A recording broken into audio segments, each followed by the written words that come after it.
ꯀꯔꯤꯒꯤ ꯍꯥꯏ ꯑꯩꯈꯣꯏ ꯁꯤꯗꯗꯤ ꯂꯦꯞꯄꯤꯕ ꯀꯦꯟꯗꯤꯗꯦꯠꯁꯤꯡꯁꯦ ꯑꯌꯥꯝꯕꯅ ꯄꯩꯁꯥ ꯄꯥꯏꯗꯕ ꯉꯥꯛꯇ ꯑꯣꯏꯕ ꯑꯗꯨꯒ ꯁꯦꯟ ꯊꯨꯝꯒꯤ ꯑꯗꯨꯃꯥꯏꯅ ꯀꯔꯞꯁꯟꯁꯦ ꯌꯥꯝ ꯌꯥꯎꯗꯦ ꯍꯥꯏꯕ ꯄꯩꯁꯥꯁꯦ ꯌꯥꯝ ꯄꯥꯏꯗꯦꯕ ꯄꯩꯁꯥ ꯄꯥꯏꯖꯗꯕꯁꯨ ꯑꯣꯏꯔꯦ ꯑꯗꯨꯒ ꯑꯗꯨꯒꯨꯝꯕ ꯀꯔꯞꯁꯟꯗ ꯄꯩꯁꯥ ꯌꯥꯝꯅ ꯊꯥꯗꯕ ꯄꯩꯁꯥ ꯌꯥꯝꯅ ꯊꯥꯗꯔꯒ ꯑꯩꯒꯤ ꯚꯣꯠ ꯌꯥꯝꯅ ꯐꯪꯉꯤ ꯍꯥꯏꯕ ꯑꯗꯨꯒꯨꯝꯕ ꯀꯩꯅꯣꯁꯤꯡꯁꯦ ꯄꯥꯛꯅ ꯀꯦꯟꯗꯤꯗꯦꯠꯁꯤꯡꯁꯦ ꯌꯥꯎꯗꯦꯕ anyway ꯊꯥꯒꯠꯆꯔꯤ ꯑꯗꯣꯝꯒꯤ ꯋꯥꯈꯜꯂꯣꯟ ꯐꯣꯡꯗꯣꯛꯄꯤꯔꯛꯄ ꯊꯦꯡꯛ ꯌꯨ ꯁꯣ ꯃꯆ ꯃꯁꯤꯅꯤ ꯇꯣꯉꯥꯟ ꯇꯣꯉꯥꯟꯕ ꯃꯐꯝ ꯀꯌꯥꯗꯒꯤ ꯍꯧꯖꯤꯛ ꯑꯣꯏꯔꯤꯕ 12 ꯁꯨꯕ ꯕꯤꯙꯥꯟ ꯁꯚꯥꯒꯤ ꯏꯂꯦꯛꯁꯟꯁꯤꯗ ꯑꯣꯏꯔꯤꯕ ꯃꯑꯣꯡ ꯑꯗꯨꯒ ꯚꯣꯠ ꯂꯣꯏꯈꯤꯕꯅ ꯂꯣꯏꯈꯤꯕ ꯑꯗꯨꯒ ꯇꯥꯡ 5ꯗꯅꯤ ꯚꯣꯠ ꯂꯥꯛꯀꯗꯧꯔꯤꯁꯦ ꯁꯤꯗ ꯀꯅꯥ ꯀꯅꯥꯅ ꯀꯔꯤ ꯃꯣꯠ ꯀꯃꯥꯏ ꯐꯣꯡꯗꯣꯛꯅꯔꯛꯄꯗꯨ ꯌꯦꯡꯃꯤꯟꯅꯁꯤ ꯍꯦꯜꯂꯣ ꯃꯤꯡ ꯍꯥꯏꯕꯤꯕ ꯌꯥꯕ꯭ꯔꯥ ꯀꯦꯟꯗ꯭ꯔ ꯈꯛ ꯍꯥꯏꯕꯤꯒꯗ꯭ꯔꯥ ꯃꯤꯡ ꯅꯋꯥꯖ ꯇꯧꯋꯦ ꯑꯩ ꯍꯩꯔꯣꯛ ꯀꯦꯟꯗ꯭ꯔꯅꯤ ꯑꯣꯀꯦ ꯑꯣꯖꯥ ꯍꯧꯖꯤꯛꯁꯤꯕꯨ ꯍꯩꯔꯣꯛ ꯀꯦꯟꯗ꯭ꯔꯁꯤꯕꯨ ꯑꯣꯖꯥꯅ ꯌꯦꯡꯕꯗ ꯀꯔꯝꯕꯅ ꯈꯔ ꯀꯂꯞ ꯆꯠꯂꯤꯒꯦ ꯍꯧꯖꯤꯛꯁꯤꯕꯣ ꯀꯟꯕꯁꯦ ꯑꯅꯤꯃꯛꯁꯦ ꯑꯗꯨꯝ ꯍꯥꯏꯐꯦꯠꯇꯤ ꯃꯥꯟꯅꯔꯦ ꯍꯥꯏꯇꯥꯔꯦ ꯑꯗꯨ ꯂꯦꯞꯄ ꯃꯤꯔꯦꯞꯇꯤ ꯑꯍꯨꯝꯅꯤ ꯂꯦꯞꯄꯤꯁꯤ ꯁꯣ ꯑꯅꯤꯁꯤ ꯕꯤꯖꯦꯄꯤꯒ ꯀꯣꯡꯒ꯭ꯔꯦꯁꯀ ꯑꯣꯏꯔꯤꯕ꯭ꯔꯥ ꯕꯤꯖꯦꯄꯤꯒ ꯀꯪꯒ꯭ꯔꯦꯁꯀ ꯑꯅꯤꯃꯛ ꯌꯥꯝ ꯀꯜꯂꯦ ꯑꯣꯀꯦ ꯑꯗꯣ ꯑꯣꯖꯥ ꯍꯧꯖꯤꯛꯁꯤꯕꯨ ꯏꯂꯦꯛꯁꯟꯒꯤ ꯃꯌꯥꯝꯁꯤ ꯀꯦꯟꯗ꯭ꯔ ꯈꯨꯗꯤꯡꯃꯛꯇ ꯁꯦꯜ ꯊꯨꯝ ꯌꯦꯟꯕꯒꯤ ꯃꯇꯥꯡ ꯑꯃ ꯂꯩꯔꯤ ꯑꯗꯣ ꯁ꯭ꯋꯥꯏꯁꯤ ꯑꯣꯖꯥꯅ ꯎꯕꯗ ꯀꯔꯤ ꯃꯌꯥꯝꯁꯤꯕꯨ ꯄ꯭ꯔꯖꯥ ꯃꯌꯥꯝꯁꯤ ꯁꯦꯜꯗ ꯂꯣꯏꯅ ꯆꯠꯇꯣꯔꯤꯖꯥꯠꯂꯣ ꯀꯃꯥꯏꯅ ꯇꯧꯕꯖꯥꯠꯅꯣ ꯑꯣꯖꯥꯒꯤ ꯃꯣꯠꯇ ꯀꯔꯤ ꯂꯩꯒꯦ ꯑꯗꯨ ꯃꯁꯤ ꯚꯣꯇꯔꯁꯤ ꯍꯣꯏ ꯄꯩꯁꯥꯗꯤ ꯑꯗꯨꯝ ꯍꯧꯖꯤꯛꯐꯥꯎ ꯌꯦꯟꯕꯒꯤ ꯃꯃꯤꯗꯤ ꯇꯥꯗ꯭ꯔꯦ ꯑꯗꯨꯒ ꯄꯩꯁꯥꯗ ꯆꯠꯄ ꯈꯔꯁꯨ ꯑꯗꯨꯝ ꯂꯩꯅꯤ ꯑꯗꯨꯒ ꯆꯨꯝꯅ ꯁꯤꯝꯄꯦꯊꯤꯗ ꯆꯠꯄ ꯈꯔꯁꯨ ꯂꯩꯅꯤ ꯑꯗꯨꯃꯥꯏꯅ ꯂꯩ ꯄꯣꯠꯁꯦ ꯑꯣꯀꯦ ꯍꯧꯖꯤꯛꯀꯤ ꯃꯑꯣꯡꯁꯤꯗꯗꯤ ꯁꯤꯝꯄꯦꯊꯤꯗ ꯆꯠꯄꯁꯨ ꯂꯩꯅꯤ ꯑꯗꯨꯒ ꯑꯗꯨꯒꯨꯝꯕꯒꯤ ꯃꯑꯣꯡ ꯈꯔꯗꯁꯨ ꯎꯕ ꯐꯪꯉꯦꯅ ꯍꯥꯏꯕꯒꯤ ꯋꯥꯐꯝ ꯂꯩꯔꯦ ꯃꯅꯤꯄꯨꯔꯗꯗꯤ ꯑꯣꯖꯥ ꯁꯔꯀꯥꯔꯁꯤ ꯀꯔꯝꯕ ꯍꯜꯂꯛꯄ ꯌꯥꯒꯦ ꯑꯣꯖꯥꯒꯤ ꯃꯣꯠꯇ ꯀꯔꯝꯕ ꯊꯥꯖꯕ ꯂꯩꯒꯦ ꯃꯅꯤꯄꯨꯔꯁꯦ ꯑꯩꯒꯤ ꯃꯣꯠꯇꯗꯤ ꯀꯣꯂꯤꯁꯟ ꯒꯚꯔꯟꯃꯦꯟ ꯑꯃ ꯂꯥꯛꯀꯅꯤꯅ ꯆꯞ ꯆꯥꯅ ꯊꯥꯖꯩ ꯍꯣꯏ ꯀꯣꯂꯤꯁꯟꯁꯤ ꯃꯦ ꯕꯤ ꯀꯣꯡꯒ꯭ꯔꯦꯁ ꯌꯥꯎꯔꯒꯔ ꯕꯤꯖꯦꯄꯤ ꯌꯥꯎꯔꯒ ꯑꯣꯏꯕ ꯌꯥꯕꯁꯤ ꯀꯔꯝꯕꯗ ꯂꯩꯒꯦ ꯑꯩꯒꯤ ꯃꯣꯠꯇ ꯀꯣꯡꯒ꯭ꯔꯦꯁ ꯑꯃꯁꯨꯡ ꯕꯤꯖꯦꯄꯤ ꯑꯅꯤꯁꯤ ꯃꯣꯏꯒꯤ ꯀꯥꯕꯒꯤ ꯆꯥꯡꯗꯣ ꯀꯣꯡꯒ꯭ꯔꯦꯁꯅ ꯃꯣꯏꯒꯤ ꯁꯤꯠꯁꯤ ꯋꯥꯡꯅ ꯐꯪꯉꯒꯗꯤ ꯀꯣꯡꯒ꯭ꯔꯦꯁꯅ ꯁꯦꯝꯒꯅꯤ ꯑꯗꯨꯒ ꯕꯤꯖꯦꯄꯤꯅ ꯋꯥꯡꯅ ꯐꯪꯉꯒꯗꯤ ꯕꯤꯖꯦꯄꯤꯅ ꯁꯦꯝꯒꯅꯤꯅ ꯈꯜꯂꯦ ꯑꯣꯀꯦ ꯑꯦꯅꯤꯋꯦ ꯑꯗꯨꯕꯨꯗꯤ ꯃꯁꯥꯅ ꯇꯥꯔꯦ ꯑꯗꯨꯕꯨ ꯍꯣꯏ ꯑꯩꯈꯣꯏ ꯍꯩꯔꯣꯛ ꯀꯦꯟꯗ꯭ꯔꯒꯤ ꯑꯣꯏꯅꯗꯤ ꯍꯧꯖꯤꯛ ꯃꯤꯁꯦ ꯄꯨꯔꯥ ꯑꯌꯥꯝꯕꯅ ꯌꯨꯝꯁꯦ ꯐ꯭ꯂꯦꯛ ꯌꯨꯡꯗꯕ ꯏꯃꯨꯡꯁꯦ ꯊꯣꯏꯗꯣꯛꯅ ꯌꯥꯎꯗꯦꯕ ꯑꯗꯨꯅ ꯐ꯭ꯂꯦꯛꯁꯤ ꯂꯣꯏꯅ ꯌꯨꯡꯕꯅꯤꯅ ꯚꯣꯇꯔꯁꯤ ꯄꯨꯔꯥ ꯃꯥꯒꯤ ꯑꯂꯛ ꯂꯣꯏꯅ ꯂꯩꯅꯔꯦ ꯑꯗꯨꯃꯥꯏꯅ ꯑꯣꯀꯦ ꯐ꯭ꯂꯦꯛ ꯌꯨꯡꯗꯕ ꯌꯥꯎꯗꯦ ꯐ꯭ꯂꯦꯛꯇ ꯑꯗꯨꯝ ꯃꯁꯤꯡ ꯊꯤ ꯌꯥꯔꯖꯥꯠꯅꯤꯅꯦ ꯍꯩꯔꯣꯛꯀꯤꯗꯤꯀꯣ ꯑꯗꯨꯗꯤ ꯍꯩꯔꯣꯛꯀꯤꯗꯤ ꯁꯦꯡꯅ ꯍꯥꯏꯔꯒꯗꯤ ꯐ꯭ꯂꯦꯛꯇ ꯁꯨꯝ ꯐ꯭ꯂꯦꯛꯇ ꯃꯁꯤꯡ ꯊꯤꯕꯗ ꯑꯗꯨꯝ ꯍꯣꯏ ꯑꯗꯨꯕꯨ ꯊꯥꯒꯠꯆꯔꯤ ꯑꯣꯖꯥ ꯍꯩꯔꯣꯛꯀꯤ ꯃꯄꯥꯎ ꯑꯃꯁꯨ ꯇꯝꯕꯤꯔꯦ ꯐꯦꯁꯕꯨꯛꯇ ꯂꯩꯕꯤꯔꯤꯕꯁꯤꯡꯗꯤ ꯐꯦꯁꯕꯨꯛꯀꯤꯗꯤ ꯑꯗꯨꯃꯛ ꯇꯠꯇꯦꯅꯁꯨ ꯇꯥꯛꯄꯤꯔꯦ ꯑꯗꯨꯒ ꯌꯨꯇ꯭ꯌꯨꯕꯀꯤꯗ ꯅꯦꯠꯁꯦ ꯈꯤꯇꯪ ꯅꯨꯡꯉꯥꯏꯈꯤꯗ꯭ꯔꯦ ꯃꯔꯛꯇ ꯑꯩꯈꯣꯏꯒꯤ ꯕ꯭ꯔꯣꯗꯕꯦꯟꯁꯦ ꯑꯃꯨꯛ ꯐꯠ ꯌꯥꯔꯛꯑꯒꯗꯤ ꯑꯃꯨꯛ ꯍꯟꯅ ꯂꯥꯏꯟꯁꯤꯗ ꯑꯃꯨꯛ ꯌꯨꯇ꯭ꯌꯨꯕꯀꯤꯁꯨ ꯅꯨꯡꯉꯥꯏꯅ ꯍꯣꯠꯅꯖꯔꯛꯀꯦ ꯑꯗꯨꯕꯨ ꯃꯍꯨꯠ ꯁꯤꯜꯂꯒ ꯑꯃꯗꯤ ꯌꯥꯝ ꯀꯟꯅ ꯍꯣꯠꯅꯖꯔꯤ ꯍꯥꯏꯖꯕ ꯇꯥꯔꯦ ꯍꯜꯂꯣ ꯉꯁꯥꯏ ꯂꯝꯗꯤꯡ ꯆꯦꯔꯥꯄꯨꯗꯩ ꯇꯣꯝꯕꯤꯅꯤ ꯁꯥ ꯇꯣꯝꯕꯤ ꯍꯧꯖꯤꯛꯁꯤꯕꯨ ꯏꯂꯦꯛꯁꯟꯁꯤ ꯑꯗꯣꯝꯒꯤ ꯀꯦꯟꯗ꯭ꯔꯒꯤ ꯑꯣꯏꯅ ꯈꯔ ꯀꯂꯞ ꯀꯔꯝꯕꯅ ꯆꯠꯂꯤꯒꯦ ꯍꯧꯖꯤꯛꯁꯤꯕꯨ ꯆꯥꯎꯔꯥꯛꯄ ꯌꯦꯡꯕꯗ ꯁꯥꯔ ꯑꯩꯈꯣꯏꯒꯤ ꯑꯣꯏꯅꯗꯤ ꯀꯣꯡꯒ꯭ꯔꯦꯁꯅ ꯀꯟꯅ ꯆꯠꯂꯤ ꯍꯥꯏꯀꯣ ꯁꯥꯔ ꯑꯗꯣ ꯁꯔꯀꯥꯔꯁꯤꯁꯨ ꯀꯣꯡꯒ꯭ꯔꯦꯁꯅ ꯑꯃꯨꯛ ꯍꯜꯂꯛꯄ ꯍꯥꯏꯅ ꯑꯩꯈꯣꯏ ꯈꯜꯂꯤ ꯍꯟꯁꯨ ꯍꯜꯂꯛꯀꯅꯤꯁꯨ ꯈꯜꯂꯤ ꯁꯥꯔ ꯑꯗꯨꯒ ꯑꯩꯈꯣꯏ ꯏꯆꯥ ꯏꯁꯨ ꯊꯕꯛ ꯏꯟꯈꯥꯡ ꯇꯧꯕꯒꯤ ꯃꯇꯝꯁꯨ ꯌꯧꯔꯛꯂꯦ ꯑꯗꯨꯏ ꯃꯊꯛꯇꯁꯨ 13 months ꯇꯣꯂꯣꯞ ꯆꯥꯕꯁꯤꯡꯒꯤ ꯍꯥꯞꯄꯁꯨ ꯍꯥꯞꯄꯤꯗ꯭ꯔꯦ ꯇꯣꯂꯣꯞꯁꯨ ꯆꯥꯡ ꯅꯥꯏꯅ ꯐꯪꯗ꯭ꯔꯦ ꯁꯥꯔ ꯋꯥꯕꯅ ꯇꯣꯂꯣꯞ ꯆꯥꯖꯔꯒꯁꯨ ꯇꯣꯂꯣꯞ ꯆꯥꯕ ꯀꯥꯡꯕꯨ ꯋꯥꯕꯅ ꯈꯝ ꯊꯦꯡꯉꯦ ꯑꯩꯈꯣꯏ ꯏꯁꯥ ꯇꯣꯂꯣꯞ ꯆꯥꯖꯗ꯭ꯔꯒꯁꯨ ꯇꯣꯂꯣꯞ ꯆꯥꯕꯅ ꯆꯥꯡ ꯅꯥꯏꯅ ꯇꯣꯂꯣꯞ ꯐꯪꯉꯒꯗꯤ ꯂꯥꯏꯔꯕ ꯇꯣꯂꯣꯞ ꯆꯥꯗꯕ ꯑꯩꯈꯣꯏꯒꯤꯁꯨ ꯅꯨꯡꯉꯥꯏꯕꯅꯤ ꯁꯥꯔ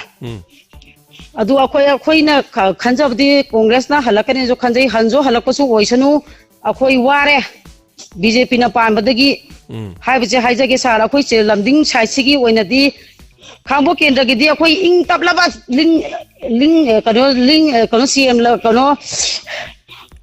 ꯑꯩꯈꯣꯏꯒꯤ MLA ꯂꯤꯡ ꯁꯦꯝꯂꯕ ꯁꯥꯔ ꯀꯦꯅꯗꯤꯅ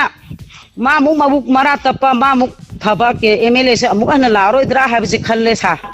ꯍꯣꯏ ꯍꯣꯏ ꯇꯣꯝꯕꯤ ꯑꯗꯣꯝꯒꯤ ꯁꯄꯣꯔꯠ ꯑꯗꯣꯝꯅ ꯄꯥꯝꯖꯕ ꯃꯤꯕꯨ ꯊꯥꯒꯠꯄꯤꯕ ꯍꯥꯏꯇꯥꯔꯦ ꯑꯗꯣ ꯇꯣꯝꯕꯤ ꯍꯧꯖꯤꯛꯁꯤ ꯏꯂꯦꯛꯁꯟꯁꯤ ꯄꯩꯁꯥꯗ ꯑꯗꯨꯝ ꯆꯠꯄꯒꯤ ꯃꯃꯤ ꯑꯃ ꯀꯦꯟꯗ꯭ꯔ ꯈꯨꯗꯤꯡꯃꯛꯇ ꯎꯔꯤ ꯌꯥꯝ ꯐꯪꯅꯕ ꯌꯥꯎꯔꯤ ꯀꯦꯟꯗ꯭ꯔ ꯑꯃꯗ ꯂꯩꯔꯤꯕ ꯃꯤ 2-3ꯗꯒꯤ ꯄꯨꯂꯞ ꯂꯧꯁꯤꯟꯕꯤꯔꯒ ꯃꯗꯨꯕꯨ ꯄꯩꯁా ꯅꯨꯡꯁꯥꯒꯤ ꯃꯇꯥꯡ ꯑꯃ ꯑꯗꯣꯝꯒꯤ ꯀꯦꯟꯗ꯭ꯔꯁꯤꯗ ꯀꯔꯤ ꯍꯥꯏꯇꯥꯔꯦ ꯄꯩꯁꯥꯒꯤ ꯂꯥꯟ ꯑꯃ ꯀꯨꯝꯍꯩ ꯑꯃ ꯂꯥꯛꯄ ꯌꯥꯕꯒꯤ ꯑꯣꯏꯊꯣꯛꯄ ꯂꯩꯕ꯭ꯔꯥ ꯑꯀꯤꯕ ꯂꯩꯕ꯭ꯔꯥ लागदी हौजिक से हौरबरा मधु कयाम द इंफॉर्मेशन खंग लेबरा अदु सा अखोई दी पैसा सु येन दरी बको पैसा यौरक्ति यौरगसु अखोई कांग्रेस की ओइनदी पैसा सी खरा लौड कितंग लेतब कांगु लौजरगसु अरैब कांगु दी अखोई एमएलए दा हंकन किसु हाइनै अदुगा बीजेपी की मी अमा अनि दी लेरंगबद्रा ने खल्ले अदुमाइना अतै दी कांग्रेस का सपोर्ट होई लेरेबा सा ओके थैंक यू थागचरी तोंबी अदुगी मतांग मा हाइबिरको अदुगा Ningthoujam अबेथोय ngasi diamond gi mai kaidagi aigi baba gi dama I dan tauba ama lai adu lakpiramena takpire minga mata laktopiro Clinton from Salungpham thagachari Salungpham dagi Clinton na abethoy ningthौजम gi pabung gi dama I pibiramba koina diamond da lakthok chekibadu gi haitare hello sir ming leifam haibi be abra kendra khak haibi gadra I kendra ka tang haijage I khambok kendra khambok kendra sibu mayamna so pangai da hinari mana pamba mai support haina bo ramasu yai adong gi dadi kari ubu fangi khambok ta duga election ji naksala bani na ngasi hayeng da ngai rabani na masi kari haitare sel thungi matang ma haitare praja sing si de ayam free and fair da satre kana gum imung kharana thamoi seng kharana lowdaba thawai yauna chongba phanba singna paisa lowdaba maduna tana ayam di chama gi manung da 95 ti paisa lowre adorga di adong gi kendra da kari ohong bakra mai lai sir sing achum mane 95% haido 99 ho haibe sen je low ya ta I di low draga di kadum khandeba adu ni nai yona di I low draga ta sen je low reba hoje se kya ye lage moine yelak pala tira ai low ru ba hai ta chalaga low ru ba kari gino hana electric de low ru ri kari gino hai gari gumba thau chen gari thau se leitaba ajai moi maham de chalaga adi gari gi thau se low se kana sum oh sum gari gi thau se low ru ji gane tabon mafam de chala heta low bu adu gi so dum moi tongan ba thau lobong ga dum thambra haije tham de da moi gi ahoi yam sing hai da ko oh adu sum leiram badagi nahaki khalaga pirak pane ba thau liter kya pireino liter pibna te lupa cham khak pirakpani adu di lupa cham adu di election gi gen bo madu lupa cham adu na yadori bro adu na taba topa yelak pada di kramai tawni heng marakta topa party man lupa lising ani yeladi yelai ba ani du to muksal oidro adu di seroi adu di chalaroi ba okay lupa cham adu da stand taw legre ba ko haidi mirep tu nuksi bagi adu inau naha ma sumali hojikan si sahi kya mu surge 22 bot to paisa lo basibu naha ma oina haitare khoi tungi generation jida masi afaba lakani na khanbi bro adi naha ma oina ko generation je hayeng naha ma nong pai hodori bini chimi sa masi afaba dia te dot to shelo busi okay hauji yeng biu ko akhoi gi lady si akhoi 45 hairo akhoi hujik sure chai 45 sangsale ni 46 sangsale waribo akhoi na mo hujik se akhoi gi matam ma mo oire sidagi na akhoi ni yang khai humpu adagi di inauk sing leri sing sina muk nifu yang khai harkan da madune ba paira kaduri ba la kaduri imung puro kaduri ba lepa kaduri le baki na toro kaduri se maroi na muk na has sing di chahi kun degina kunthra manga swai manung di lanmi oiro kari oiro active force da leira ga le pak sigi da bok lanmi khongmi haidana yamna thodang puri ba pangan kan ba sing se swai na mu oiri ne adurga di akoi achumba khara da chatna na ba gi haitare apa ma mirep to bo thada biu so ama mo oire ko aduga election da pisa lobi matang se koi youth sing sina condemn tawdra di ko ahal laman sing kaisu khangja da bada esamain tawbani adu tawbani pa har kan ahal laman di bokta thaja bai wane ba adu achumba seng ma khala kan mana pamba mirep adu da bo thada ba gi haitare chatna bi sim hodok tar ga di haitare hauji sa tui mami di thoina tabu udre adu thaga chari thank you so much nungsira bai now kiran moirang them haibirak pada hairo ki matang da flag ta masing thibe yagani haibadu aran bani maram di flag yung da yum mayam ama sulai aduga yum ama da flag mari manga yung basu yawi nai chumam bai kiran moirang them adong gi wafam siju hello hello kari kendra dagi tawbira kuno minglei fam haibi bai abra aduga kari phongdo piningi election sigi tarani thoi suba Bidhan Sabha election da koi mang da tari ba mongs da kari habiningi Tawan kendra dagi ni sar tawan kendra dagi yes adu tawan kendra gi sibu election je khara kalap lei basibu karam na kali karam party na kramai tori ge domna obda इसादी BJP दा आदा देखिंदना BJP ना कल्लेर लौजे सा yes isana pambadu isana hai tamni kaino natra anu kaisu kai beleite adu isana pambadu natana hai pet uba matam da thobal sibo hana congress ki mai da leibani na masibu bjp gi awon ba lakpa yabagi mami mu ubro sum ubi beda सा ओइना खले yes adu hojik se election da di paisa yam pamnare paisa genare adu tawre college akoin haidrasu mayam na color sing sin haira kuda tabiramani kari kari mami ui masi paisa nungsa gi mami adom na pami ba dol du gi orasu mi atopai orasu paisa yelakani or yen ba hore or something on something kari kari leisi mujhe kem leitri bro sir paisa je hoje ki yendri ba ko adu go paisa ji bi ta adu yen jan ne khalle ken खुदी मांगना पैसा येन दा बसियर तो ताऊ बोल मफन खुदी मक्ता अदु छि आइना सम खमजा बदा एडिटे नं सोइग्रा ना खल्ले को पैसा येन बसे एडिटे छिना का दि बो रो कदा बो येने ओइगा मानति ओइगा खुदी ना खुनबा फी ना ना छिप खतम लाइरा बा खितंग कैनो तो वो का ही ubi bagi mami masuru uga badu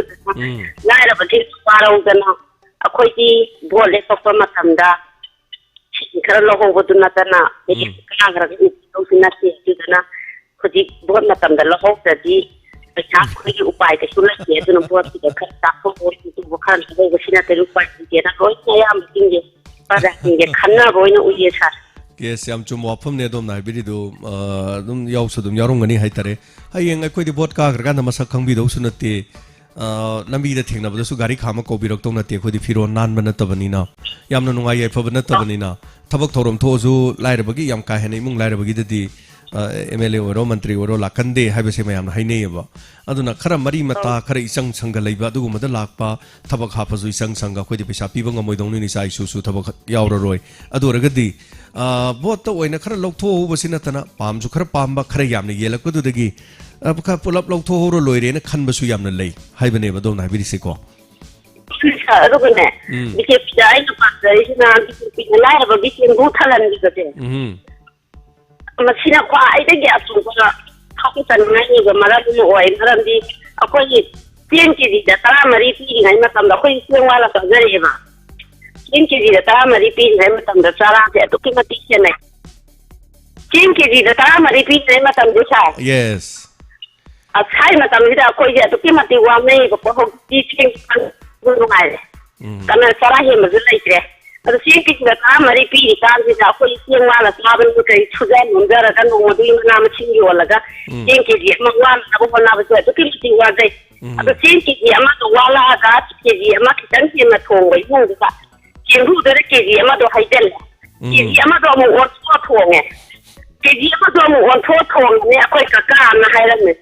kin hu do yo pa kin hu tham ra na na ra kin hu da sien ki di ma ja la ki di do mo to thong na kin hu da sien ro ya ho kin hu yo to no yo to kwa na ra me ko sa hoi hoi adu bo adom na so hoi so chengi so hai biri ko adu chengi so hai ri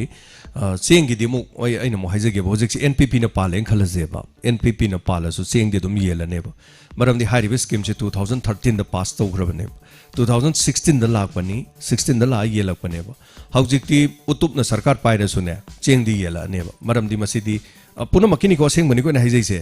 BJP ki matam da mu yeli fai farza gi damak tawri do dum phai hai tare afabadu di phai adum hai tamni sadu khakta nate CMST card PMJY piri sisu yamna phai sisu phai afabadi phai na dum hai bi yai aduga hojik ki chengi matang do di sarkar je hoje mo khoi gi tongala athawali sarkar na RPI ni ga pai ra su ne cheng de dum yela ne ba sidi BJP gi Congress ki wa le ra roi maram di kaino hai kan na amana hodom ba amana channa lamba bill le se pass to do ne ba samna harabada Congress ki matam da khoi gi district taret hai tare ko district taret si pastor midana adu pastor maga hariba sing sigi mathau pangthok pa hoba adigi tongan tongan chingi mafam sing da cabinet mi fam ba adik smaina mini secretariat macha sarak pa khatori sing se masi adum BJP ne makha dum chathau ne BJP ne hoji palamba moina pairamba mokhoi thabak sing se afaba thabak sing dudi mathang la kadur bele ngak tuna adum chatkane aduna chengi wadi yes 2013 da pastor ga 16 da manipur di yorok pani pastor mbadudi matam du da hai tare UPA gi sarkari matam da muk torom bani dana anyway hauji muk chali je mathang da muk ꯀꯔꯤ ꯍꯥꯏꯇꯥꯔꯦ NPP ꯅ ꯄꯥꯜꯂꯁꯨ ꯆꯦꯡꯗꯤ ꯑꯗꯨꯝ ꯂꯥꯛꯀꯅꯤ ꯍꯥꯏꯕ ꯋꯥꯐꯝꯁꯤꯃꯗꯤ ꯃꯌꯥꯝꯗꯁꯨ ꯁꯨꯝ ꯅꯤꯡꯁꯤꯡꯖꯒꯦ ꯑꯃꯒꯤ ꯋꯥ ꯅꯠꯇꯦ ꯃꯁꯤ ꯃꯅ ꯇꯣꯉꯥꯟꯅ ꯂꯩꯔꯦ ꯃꯤꯔꯦꯞꯇꯤ ꯑꯗꯣꯝꯅ ꯑꯄꯥꯝꯕꯗ ꯑꯗꯨꯃꯛ ꯊꯥꯗꯕꯤꯔꯣ ꯑꯐꯕ ꯃꯤꯔꯦꯞ ꯉꯥꯛꯇꯅꯤ ꯑꯗꯣꯝꯅ ꯈꯜꯂꯤꯕ ꯋꯥꯐꯝꯗꯣ ꯄꯨꯝꯅꯃꯛꯇꯣ ꯍꯥꯏꯇꯥꯔꯦ ꯁꯣ ꯊꯥꯒꯠꯆꯔꯤ ꯃꯊꯪꯒꯤ ꯀꯣꯂꯔ ꯑꯃꯅ ꯀꯔꯤ ꯍꯥꯏꯔꯦ ꯑꯗꯨ ꯈꯪꯃꯤꯟꯅꯁꯤ ꯃꯔꯛꯁꯤꯗ ꯏꯟꯇꯔꯅꯦꯠꯀꯤ ꯈꯨꯗꯣꯡꯆꯥꯕꯁꯤ ꯃꯨꯔꯒ ꯊꯃꯣꯏ ꯅꯨꯡꯒꯤ ꯑꯣꯏꯕ ꯄꯨꯛꯅꯤꯡꯒꯤ ꯋꯥꯐꯝ ꯈꯤꯇꯪ ꯄꯨꯈꯠꯆꯒꯦ ꯁꯥ ꯑꯩꯈꯣꯏꯒꯤ ꯍꯧꯖꯤꯛ ꯋꯥꯡꯖꯤꯡ ꯇꯦꯟꯊꯥ ꯌꯦꯁꯤꯒꯤꯗ ꯊꯣꯛꯏꯕ ꯋꯥꯡꯖꯤꯡꯗ ꯉꯔꯥꯡꯃꯛꯇ ꯊꯣꯛꯏꯕ ꯊꯧꯗꯣꯛꯁꯤꯒꯤ ꯌꯥꯝꯅ ꯅꯨꯡꯉꯥꯏꯖꯗꯕ ꯁꯥ ꯅꯨꯡꯗꯥꯡꯗ ꯑꯍꯤꯡ ꯑꯊꯦꯡꯕꯗ ꯌꯨꯝꯗ ꯆꯪꯉꯒ ꯅꯣꯡꯃꯩ ꯀꯥꯞꯁꯤꯟꯕꯤꯕ ꯅꯨꯡ ꯊꯥꯖꯟꯕꯤꯕ ꯒꯦꯠ ꯊꯨꯒꯥꯏꯕꯤꯕ ꯅꯆꯤꯡꯕ ꯚꯣꯠ ꯊꯥꯗꯕ ꯊꯣꯛꯄ ꯌꯥꯔꯣꯏ ꯍꯥꯏꯕꯅꯆꯤꯡꯕ ꯀꯤꯍꯟ ꯈꯪꯍꯟꯕ ꯊꯣꯛꯍꯜꯂꯤꯕꯁꯦ ꯃꯁꯤ ꯌꯥꯝꯅ ꯅꯨꯡꯉꯥꯏꯖꯗꯦ ꯁꯥ ꯀꯔꯝꯕ ꯃꯐꯝꯗ ꯀꯔꯝꯕ ꯖꯒꯥꯗꯅꯣ ꯇꯧꯔꯤꯁꯦ ꯀꯔꯝꯕ ꯂꯩꯀꯥꯏꯗꯅꯣ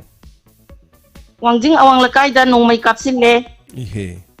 ꯋꯥꯡꯖꯤꯡ SK ꯂꯩꯀꯥꯏ ꯁꯨꯀꯥꯗꯒꯤ ꯀꯩꯊꯦꯜ ꯃꯌꯥ ꯋꯥꯡꯈꯩ ꯀꯝꯃꯤ ꯌꯨꯝ ꯅꯨꯡ ꯂꯪꯁꯟꯕꯤꯕ ꯒꯦꯠ ꯊꯨꯒꯥꯏꯕꯤꯕ ꯃꯊꯪ ꯉꯔꯥꯡ ꯅꯍꯥꯟꯗꯒꯤ ꯃꯊꯪ ꯊꯣꯛꯂꯛꯏ ngasi ahingi ni nong mai kapsili sina aduna aina hajaning base kendra sida lairiba miyam prajada akoi gi kendra sida lepi candidate ahumni BJP Congress NPP magi ngamna ba thak ta khomna jasanu marai bak laiba amana mai pak adu akoi mayam pumna makini aduga ki han khanghan ba tawbase yam nungaite akoi ahing tumba chaba khangdre akoi idusu tholakadra haina ipuroi bana thabak cha thoki ba halaktri bho maike yengdana leire thabak wana suraga ahing tumba ngamdre adu sugumba thong jibu honorable chief minister ne di haibi karamba party oijanu BJP oijanu amatta lemna tharoi hingsa gi thabak tawbase yadiena adubu noma gi kendra khudingi thawdukti asum thoi lepa leitana aduna aina haijaning badi democracy gi wahan thok lehandaba mi oibagi hak khongoi naba mi ama oibagi voting right manghan base tawbiganu mari leinaba authority na matam chana yinjinbiu haina thamjaningi sa okay am nungai taba pauni aduga aina haijaning base akoi gi corner mayamna maruk mapang sing he haibiba chengi wafam jima aina tabadu yamna nungai jadaba sa ceng phu thale ceng leire haibaji yam toina haiba adu akoi mioi basibu ceng khatang charaga hingba yabra sini aina hangjani ba super fine ceng jida marang ta helaga karibu kana dori bano laumi praja akoi gi laudagi puthok chaba phau taiba sitre hingon samanda hoba injang napi gi maman yaudre mapalom dagi pusalakpa pot chaina atyapak na wangre grocery dukan amada nomagi changdaba yadraba metere laiba chatnaba hotnabada pi abada lupa changa dagina hauraga lising ama paidraga di yadre chakthong gas cylinder amu hanbada phomol ani taidra di yadre phomol do taiba sittabani na koi di gas thongba sungamdre aduna hujik paliba laingak se sina rahi manga sida laira lomi praja koi di khampiang na ware habasa okay kanigumba makhata na BJP laingak sina amuk la agadi Manipur da lairiba lambi lamuk narba lairaba lomi singni praja singgi punsi je Titanic ki jahaz lupa dongna lupa ne la hajaningi sa anyway dongi su penda ba haitare mayama phongdo pire haitare ama so thank you so much thorom da saru ya bi basigi damukta di aki akhang pi ba haibadu madi punamang na haitare madu nungai ba thabak nate haitare more free and fair da apamba candidate tamasa masana khallaga bo thada ba ya basi maduma pibi bo oishanu aduga madugi hak tu di haitare lengang na su ngakpi rakane na khalle aduga ngakpi rakko su oishanu na adamai thamjare so aikoi gidi thoina haitare miyam gi wafam khatane khoina pogachari se khoina watem choba khoina moderate tobugi wafam thoina leijide hello kari kendra gi no mingli fam habi bi abra habi di be yadabra hojik lady ba Bidhan Sabha gi tarani thoi soba Bidhan Sabha election da kari ong ba hon ba ubo phangbo ngami kari thoi edong le kai de kari tawi tapise Shanghai jin dagi ni Shanghai jing oraga di adong gi Hyanglam kendra oire ko Hyanglam kendra yes Hyanglam kendra sibo hojik sibo karam mong da leibiri gi election sibo Hyanglam kendra ji toidongna kan Iran gi thoke normal oi haina lobe ye normal oil na high vi so adu yanglom kendra si khara hojik mayam na haina bada karamba dol na khara kalap lege natraga second na karamba oil fast na karamba oil ge dong ga habet bet tana ba khotpa mayam gi predict kari lege yanglom kendra ji hojik BJP na khara dum kan gane na khal BJP na dum kan ni kai gino ha bada atai candidate singje atai candidate singje akoi gi moi je akoi zero dagi hauba gum oina hauba akoi gi ahan bo oina le panga tong taweba aduna zero dagi hek hauraga vote ka bai basidi akoi manipur gi rajniti da kedong yawram moi hoi gi hairok ki ra de sambudi ta ba maliko aduga thoidokba kengnadi hai tare aduna zero dagi hekta ma gi rutche tagana gi thagade aduna hajik hajik sitting oibasidi mai rutche dum khara leigre hai tare oi yam nungai jare ado su yam thagati habiyo amatang ga hajik gi hana gi akoi gi koi one hana gi MLA ex MLA amadu akoi yagjeri ko ji candidate sida habiyo koi ma JDU gi ne ade ma ju akoi gi ma gi senior jam koisala ko hai tare aduna hajik se akoi gi sitting ji ga thengna bada to jadi yamna kare hai tare atai jing je dum sondai hai tare okay hoi adu mad leire mi masa son ba son da ba adu bodi thamase ba ko adu semai jing oraga di semai gi jingi semai jing khuno arong chat pe lambi gai du di sembi ba khotpi de na mayam na yam wakal e diamond daga adu lambi ga sembi da du di kari nen lawi adu ozana kari oi adu do akoi gi sem na ba gi akoi gi ahan ba gi pakka di lau kheba anadi akoi gi WD gi makha da suram mane ado akoi gi honorable akoi gi MLA na akoi gi prime minister gi kaino da hai tare MGY gi makha da lambi je phagana sem na ba gi tharang tawre do matam kitang ngai ba gi wane do akoi gi mana pai di ji tahi manga haira ga su ko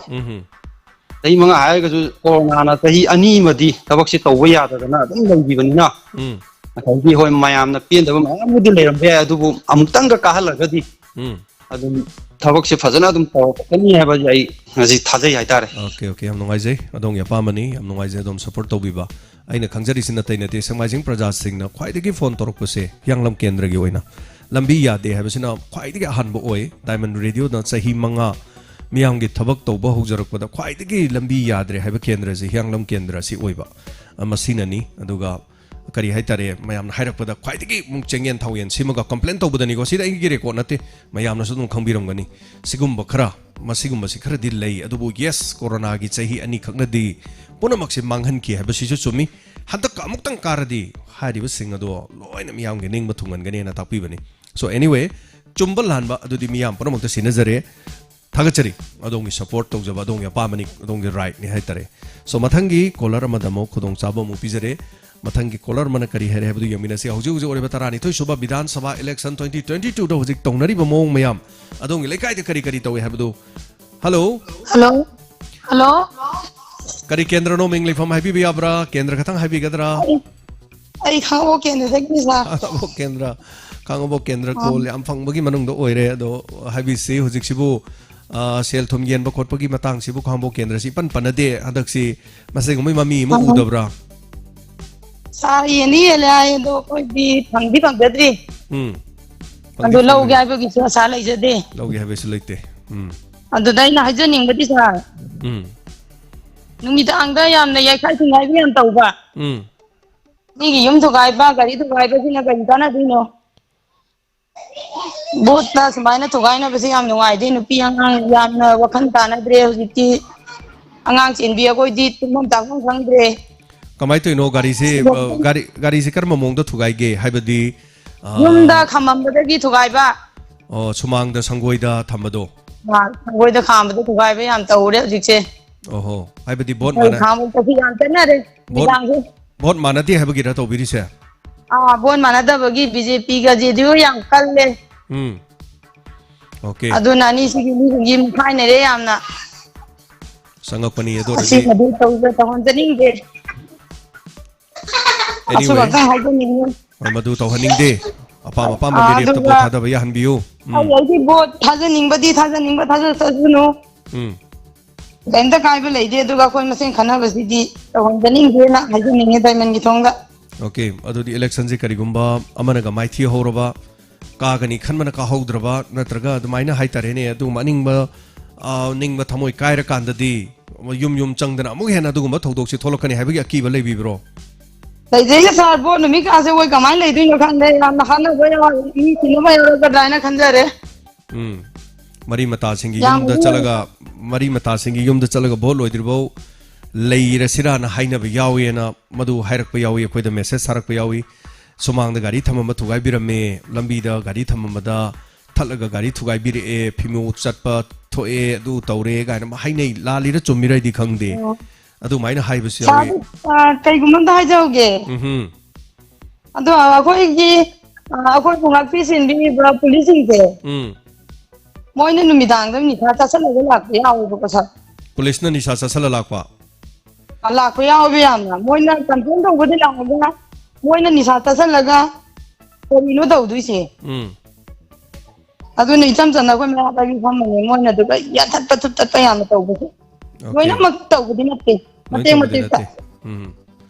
Adorgadi Masi election gi Mari Lena Basi Masi Kugi Tobal SP Gumbada Samai Samai Taudana Taure Gari Tugai Bire Samai Taudana Maira Pai Mayam Natraga Kundugi Mihut Mayam Toroga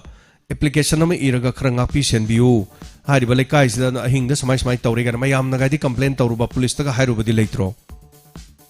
Adu bukanan habiru godam ngodi I never meet like that. Adu Mayam Nehita Hirasu Yadiabani Habadi BJP Gije Dugi Congress ki Adugi Wana Taba. I quit pinning me the vote pizza gay, so much my Todana Tore Karamamina no Kangde, so mine Togai Bire Habase, like I Miyangi Mahochilagane. SP Damtong Unaraga complain of Torga application of Tang Eva, Kashu Sang Donati, Baitelone Irasu Yaiko, Adum Changaga, complain of Tang Tor Police Tanga Piradi. Police na su dugi kanoto su yengani kairo lekai do nupa leiraga di nupa sing na su Election Commission of India da complaint tawba yai madudi masigi tongan ba sibli na 8 amasung mukthoi ep to gi matung ina dai da thugai girumba do photo na chingba thagalaga hariba ward number siga sigumada mioi kharana aki akhang pibire hariba singsi yengchen biu adom na khangba leiragadi hariba si adugumba group tunani haibado firan natraga mi natrama sa khangba yauradi taadi Election Commission of India da takpasu yai ba adu masigumba si leidi leibani adubu miyamna kirini haiduna pangshinduna dumak leirabadine hena amu hena toro kadogdi male adubu nungaite adongi wafam si su tarubada torom si saruga birakpagi di thagachari mayam puno mana tabire haujik tarani the Shaba Bidhan Sabha gi haujik oiriba amuk haitare ne koi thobal gi amadi kakchin gi kendra gi puna maksida gi kol torku matamda ki akhang pi haibai wafam si matang si kari fawi me am yengbiu aduga mathangi kolor manam kari wafam mu pukhale have su yengse hello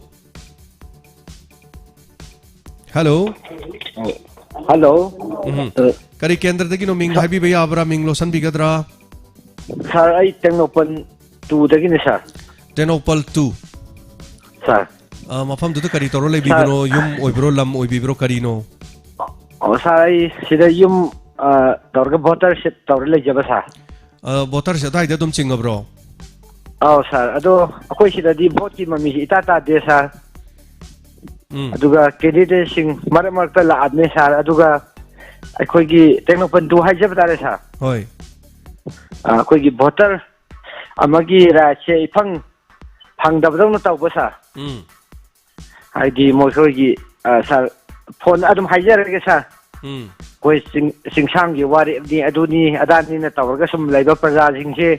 koi anam ha su ga leiba sir aduma se karamai tawdori no sir asini aina angak pom pokse di sir adu candidate su irak laktaba vote se khong khoma daba khoma daba da moi su ki ba hai ga dra kari hai ni sir aduni sir se adu hai vote op election da hai wai Technopal gi si mathak ta tawbasibu thada ba yaroi natraga mi amanaga tara ga namba mi changib je tara namba adu mi amana tara ga thada biga se tawba yaw ba jalo yaw da ba jala kari lei adu ne sa aina khani vote se akoi gi ECI na conduct tori ber kana na tori no mathong morom khang da bang khak sum lei ba sa haidok padi ifa phajadra ba sa adu ne na haidok padi phajadra ba adom na habiri se ECI na niom dungak na tawgadabani haibadu ECI na tawdaba manba maming khakta gi oiba vote manba so dum yawi sini adom na habiri se ko anyway yam chom wafam ne do election commission of India na di handaki si tonga mafam da hai tare akoi gi polling station hai tare ko masi khudi mak to webcast to gani mi amatana smai to wi yaro edu to ro heba plan da diam phajab yam yawi madu ma pen da badu ni hojik si khoi vote election hanne na leiri se boot capture gi madu khakta na tana nikthi jana kano to udre hai bagi wafam da hai tare anyway madu gi habiyo kanam ta hai jaw ge sa habiyo wo paja sing hina sa masi aware si oi da bani na adi mi aman hai do da sat pagum na taw ba sa adu masi sa ai na hai jeri se sa na su dum khangbira mani sa hoi ai khangjare adong gi wakhalon ai bi ningi bamong hai tare haidok palu bangang thok pasu lu ba wafam amani aduga wafam se gi hai tare so adugumba tanopan gi mafam sida su election gi mi thoina lak pasu ude aduga election manung da election commission of India na pangthok pa man da ba vote khradi tawbu yawi yengsal haningi sigumane manatra hai sa thank you so much tanopal dagi call to pirak pani phongdo pirak pani wafam sima aran ba masung achum badi mayam naina biro mayam puno mana kari harino haibagi wakhanda hai tare so mathangi kolar mana kari hari habadu gemina si mayam puno maki mot khangna na bani cham na mai kendra dagi hai tare kana gum amatagi bahut tamang na ba kai na ba ye khai thingai bagi mong da koi to gum se aduga hello kari kendra dagi to pirak puno mingli fam habi be abra ya ai lamsang kendra dagi ni horong sabul dagi yam ngai jare torom saruga birakpa ado hojik sibo election ji kam do biri ge lamsang gi sibo karamba sarkar lak to man ge BJP nang lakani okay BJP ne yam chawna thajabale hoi ani shubasi karamba na tarak pi yai kana ga thina bi yai oja sum yeng bada thina ko si MPP ke thina kani NPP ga thina rani okay ado hojik si paisa nung sagi kari gumba ma yam kan ngang na ri sibo ja bo chibu paisa de sape ya bagi kano lai bro madu mi khara ge wane da mi khara wane ba mi khara ge wane do paisa sa pa yaro ado hojik si lamsang gi di hanam pangthok raba na tro na han gi tang kunipan gi da kunipan gi da pangthok ado mayam election da te leriba praja miyam hai tara topa dol gi or so kyam gien gi ge pesa jibo pesa ji lising amani yelai pau de tai adu thoidokpa khoi de do gi bot ki kanu yaw dum ni go okay anyway pesa di khradi adum yen ki bi mamim di leire hai bo fa mama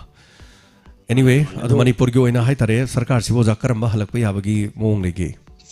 BJP na dum halakani randak BJP na dum 2014 sorry 24 bo ti bar purum pai gi okay anu ngajare ozagi support vote chu loi grabani na yang mina batare mars ke tang tara phauda kari lakada ge kari togada ge habado khoi myam puna khangminar se thaga chari aduga lamsang gi da hoi lising amani di yenki thoidok padi na hai bo wafam ama leire hello kari kendra dagi to birak puno mingli fam habi be abra ya ai haje ke ai wangjing so khabam la kai dagi tok jar pune okay shagi mingna brojen chogol sem haji ngak ki mamang da sa kolar khara na pol to ko matam dana akhoi gi wangjing da BJP gi worker jing na nung thajile nongmai kapsile haibana tingba khara pangi ko dei da haiba mamang da di INC gi worker khara na BJP gi worker jing da bom langjinba thangyanba ko adu ma kayam di thokiba okay adega jiki mi shoko jana te nungu thajila me haibane adu ju BJP ni khandi kanana ni khandi ko khangdring ete hekta BJP haibase congress ki mina tawudi mi je thangna sian bana bom langjindana mi shibe ya mong do tawri meba adu wapon dom dei section do chening hojiki matang do BJP na tawbuna te hiding bagi mong hai tare aseng bo khangdring eda aseng bo khangdring ete hekta BJP ni haibi ganu mane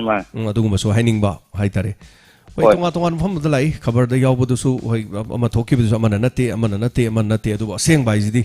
investigation on police na toro kan na traga meri leina bodu faraga kholaga adu no oiramdre hai bodu nattabanina election gi kanana khangni ko propaganda oigadra kari oigadagi hai bo wafam chisu leiri magi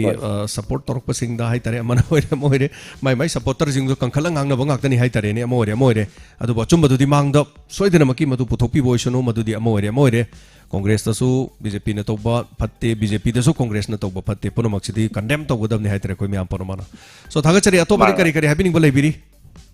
ato bari sa nung na ba phaba ko pa kino to bom to langjin ba bom nong ma yaw ji di kitang phajat tabra okay bom da na popo thawai marak sida bom to marak tu da shigra ga di asi batana mangje ni hai jani okay thank you so much thorom saruga birakpa bom langi hai basu yauri adano bom langi du su hai tare pharaga mapu du kanano karino hai badu gi matang da police na puthopir e adu ma phare adu ma tore samna harab da leidana gari da adu firan yaro me adu ga paisa ko kona ne mi phare hai badu party du na ni khange marak sida di amana ni hai basu propaganda ma boiro sigumba thodok se tobi ganu adu ga miyam paramak ta ki khang pibi ganu hai tare puramak adu ga election se pire hello kari kendra di call to birak kuna pisi oh kana tabjari ji kakin nok deni sa kakin kunogi ada kana ming makti hajok charo sa aduga karo ngarang togriba program da kari hai ne kana tom tv da tharo iduri kari hai ne kana BJP na kana hekta thomji laga tawbagi condition lama da haire madu BJP na hana tawbanate congress hana nomai kapso matung da moina kana nomai kapi da kari kin da haibani da okay kana mi hat ke haben na tabra hani da moina nomai kapso ibado mi hat ke hara di hat lo angam badu tau ba aduga kana moina kana engage to ko laga BJP na adu tugara me adu tawri have dudi kana sargi wakal da su kidan kan biyo sar ko har da kana moina ka ba ga di kari hani sargi wakal da kidan di tension lam di lakani da kapa di kapta bani upale ti satu hingna na bahai tare mi pandra su chien tam ni natra mi no hula di hun tam ne habi pibam duraba hauji ki se congress na kapa ko kona BJP na kapa ni hairi ra kari no o karo congress na kap thorok ko ne akoi ye kari ne akoi ge publicity isapa kano ji gari hi chalaga publicity gari chalaga kano na ha mayam toro kari ne akoi ge BJP ki kano isei do thara kholaga lang ko pa tawu du da kari ne madu tawbi yaroi na moina tingak paneba no mai kapa isi di kare election hai di kana sar go khara langa kolaga tawbudu na mong khara su mali dana adana kana moina tingaga kana changba yaroi koloi tingaga kana moina ka by post na moi kapso du kari gino jini no mai se license gan gumbo ori ra kari no mai kapa isi kana license kan ni di hai sa okay license gun si bot mamang da loina lokhat pa na leibane do license gun se lokhat ta na le hori sin karamba license gun no masi jo angak pam ni ko tori se ado sok pa pan ba khot pa di yaw bi bro kamai tauge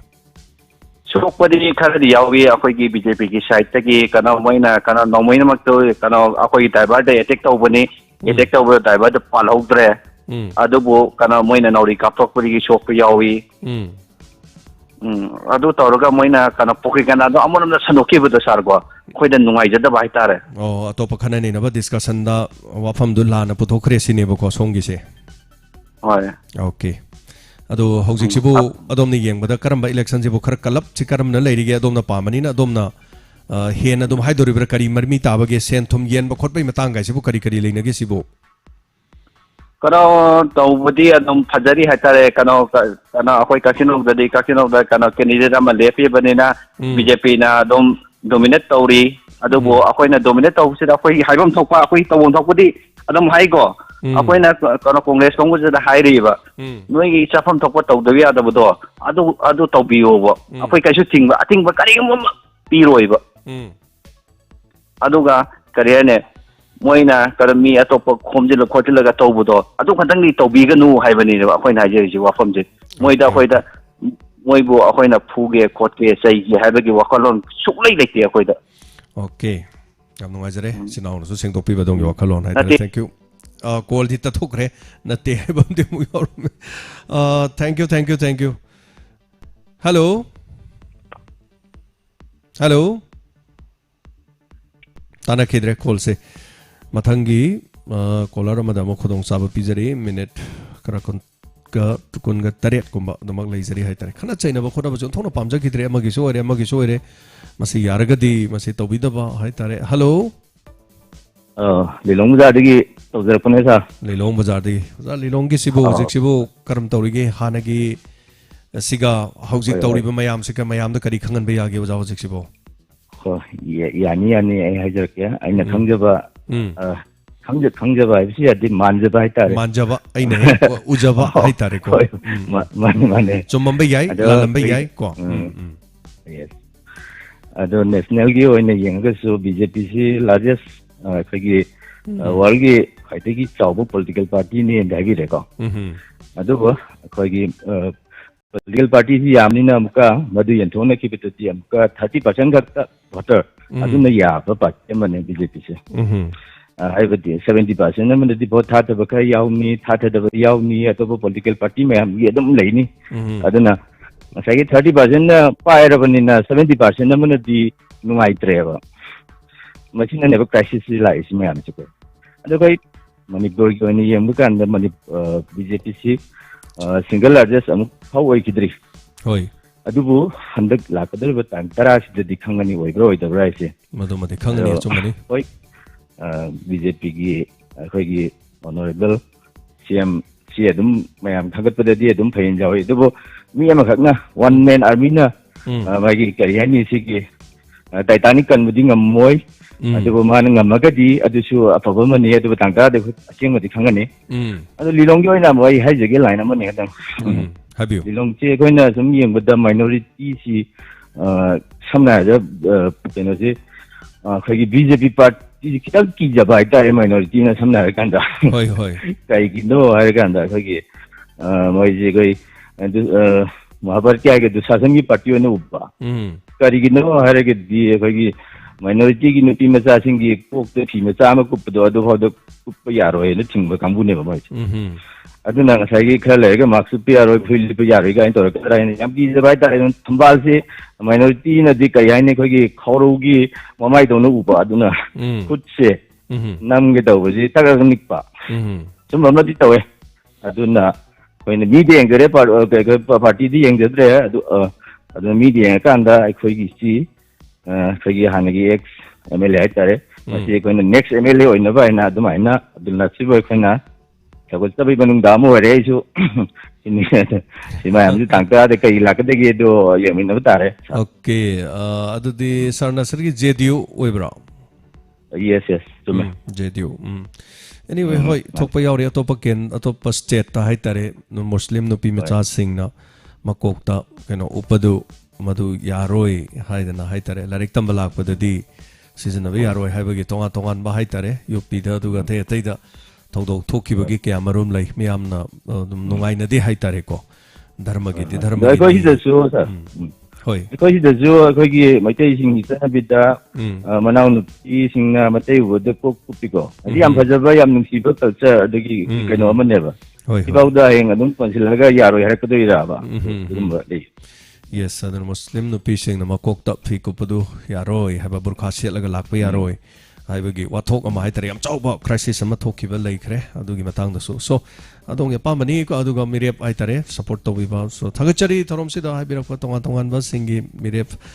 सिंगी मतंगदा अदुगा दोलगी हाइबिरक पसे पुनमकता हाइजनिगे मफमदि पुनमक अदुमक ताबियु अदुम अदुगा positive ता अदुम लौसे मयाम पुनमकना yes यानिंगदबदो अदुमना अदुम यानिंगदबा कैसु काइदे मदुना हेन हाइतारे अदुमना खोइरांग खोइसाउनबा ओइबिगनु अदुगा अदुमना हेन वागदबा साउगदबा tension लेगदब ओरगदी करी हाइतारे थौरमसि तादबने हेन फै हाइतारे अदोमना साउखिबजि फत्ते अदोंगी सादा फरोइदोरिनि मियामगी मोटनी मोटु खक तासन बिरकान ए यानिंगदे नंगिदु यानिंगदे हाइरा लोइरेको यानिंगी और yes यानिंगे चकिदोंने सिदा लेबा मिसिना कोइना हाइरकांदा आई हेता एसो आई होरेन बोचित आई अमा थादगे तौनि मंगवन माइसिदा थादरगे कनासो हाइदो लेते मरमदि अदोम इसागी निंगथौनेबा हेलो मिंग अमदे लेफम हाबिसे आई हुजी मपान ले जब दिल्ली ले जब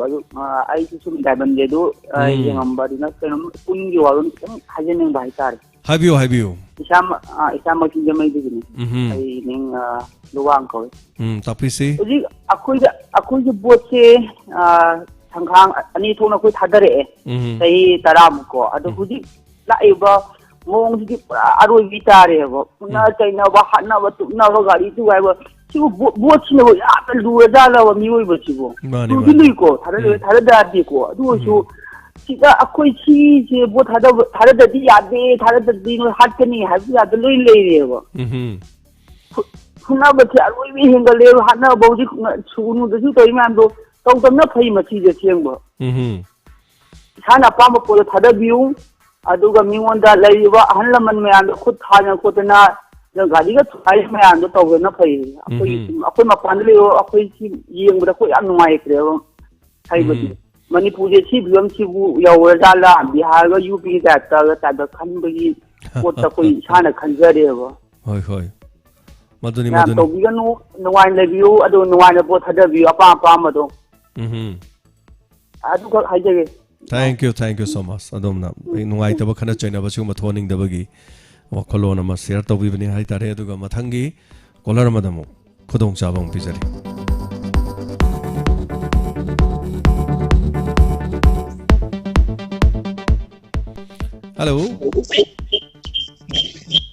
hello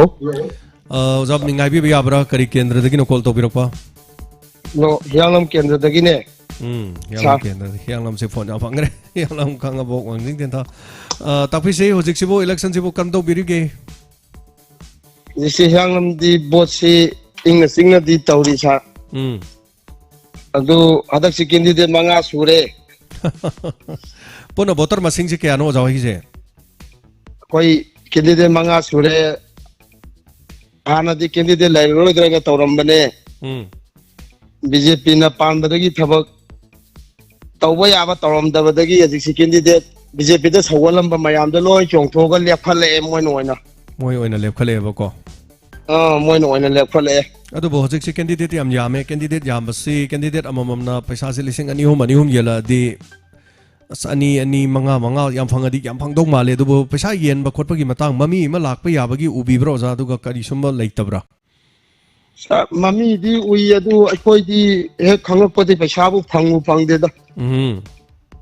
akoi na mang ho ga ngata ni kharchi okay akoi na habiyo chen chong ba yawi bro pamba mi da o akoi na pamba da chen chong ba candidate du ka thoke ba ngata ni okay ado jekse oza manipur gi oina karamba sarkar ji lakpa yagi ozai mota saradakti pulap majority oibadi thajade coalition thajade adi moi party na bodi moi oini haina ba akoina jo koino oini le ai na kanai eduni mani ado bo coalition sumjina ba saka dum la kani sumjina ba sarkar amadi laba gi ai haibagi wakalona ma tangire yam nungajare thagachari yanglabungi kendra dagi call to birakpa odaga mathangi caller madam khudong sa pijare ngasigi minute 19 guma leijari